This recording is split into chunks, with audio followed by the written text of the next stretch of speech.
22 तारीख का दिन भी उससे भी अद्भुत है। सबसे पहले तो नववर्ष की बहुत बहुत शुभकामना। कर्क राशि वालों के भाग्य में क्या लिखा है वो जान लीजिए। 22 तारीख का दिन बुधवार के दिन सुंदर योग लेकर आ रहा है और बुधवार के दिन से नववर्ष आरंभ हो रहा है। कार्तिक शुक्ल पक्ष प्रतिपदा के दिन अन्नकूट का सुंदर पर्व पड़ रहा है। बुद्ध सब शुद्ध पुरानी कहावत है और बुधवार के दिन नववर्ष का आरंभ हुआ चाहता है, जो समस्त विघ्नों को दूर करने वाला आपके लिए रह सकता है। और राशि के दृष्टिकोण से यदि हम समझें तो ये दिन आपकी राशि के दृष्टिकोण से सुख के पदार्पण की सूचना देता दिखाई दे रहा है। और ये विशेष तौर पर आपके लिए थोड़ा स्वास्थ्य का ध्यान रखने की ज़रूरत है। अननेसेसरी की चीज़ें, एंजाइटी को ना पालें, इस बात का ध्यान रखें। और थोड़ा ध्यान ये रखना है कि जल्दीबाजी नहीं करनी है चीज़ों। इन दिनों आप खुद देख रहे होंगे बहुत सारी चीज़ें आप जल्दी जल्दी कर लेते हैं। कुछ बोलने की भी जल्दी जल्दी हो जाती है और फिर सोचना बाद में पड़ता है कि ये ना करते तो अच्छा होता। तो पहले सोचें फिर बोलें, इस बात का ध्यान रखें। और नववर्ष आनंद से मनाएं, इस बात का ध्यान रखें। बहुत सारे लोग दीपावली के अगले दिन तक देर तक सोते हैं। शास्त्र में वर्णित है कि इस दिन जैसा करोगे पूरे वर्ष वैसा ही आपके साथ होगा।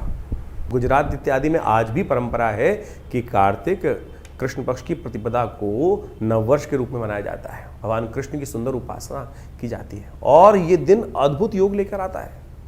इस दिन जैसा जैसा आप करेंगे, जैसा जैसा आपके साथ होगा, पूरे वर्ष उसी प्रकार का योग बन सकता है। तो अच्छे रेजोल्यूशन, आमतौर पे लोग कहते हैं ना, नए साल के दिन से अच्छी अच्छी बातें सोचनी चाहिए, गलत काम नहीं करना चाहिए, अच्छे कपड़े पहनने चाहिए, सुंदर भाव सोचना चाहिए, वो हम 1 जनवरी के साथ जोड़ देते हैं। ज्योतिष के दृष्टिकोण से, स्कंद पुराण के दृष्टिकोण से, स्कंद पुराण में इस बात का वर्णन है कि जो कार्तिक शुक्ल पक्ष की प्रतिपदा है, जिसके दिन अन्नकूट होता है, गोवर्धन की पूजा होती है, उस दिन वो मुहूर्त बनता है कि जैसा जैसा आपके साथ होगा पूरे वर्ष उसी प्रकार के आपके साथ योग घटेंगे। तो इसलिए आनंद भाव से परमात्मा का सुंदर स्मरण करें, जल्दी उठें, भगवान का स्मरण करें, माता पिता का आशीर्वाद लें, गुरुजन का आशीर्वाद लें और उस दिन भगवान कृष्ण का सुंदर पूजन करना चाहिए। भगवान कृष्ण का अन्नकूट के रूप में, अन्न गोवर्धन के रूप में प्रकृति की पूजा करने का जो सिद्धांत है अद्भुत है। 56 भोग लगाए जाते हैं भगवान को। ये 56 भोग का सिद्धांत भी बड़ा विचित्र है। कहा जाता है कि भगवान ने 7 दिन तक 8 पहर हर रोज़ होते हैं, 7 दिन तक भगवान ने अपने जो कनिष्ठिका उंगली के ऊपर पूरे पर्वत को उठा के रखा।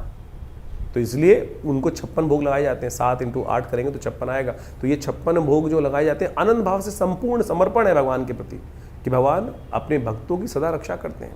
और ये कोई इंद्र के साथ द्वेष नहीं है भगवान का। भगवान तो इंद्र के परम हितैषी है। ये तो रूढ़िवादी परंपराओं को हटाने, प्रकृति के साथ व्यक्ति को जोड़ने की कथा है। अद्भुत रूप से इस बात को हमें समझना चाहिए। और एक बात समझें कि जो ये गोवर्धन पर्वत हैं, इनके बारे में अद्भुत कथाएं शास्त्र में बताई। एक कथा हम आपको समक्ष रख दें कि कैसे भगवान ने शिरोधार्य किया गोवर्धन को। कहा जाता है कि भगवान के ऊपर ऋण था गोवर्धन पर्वत का।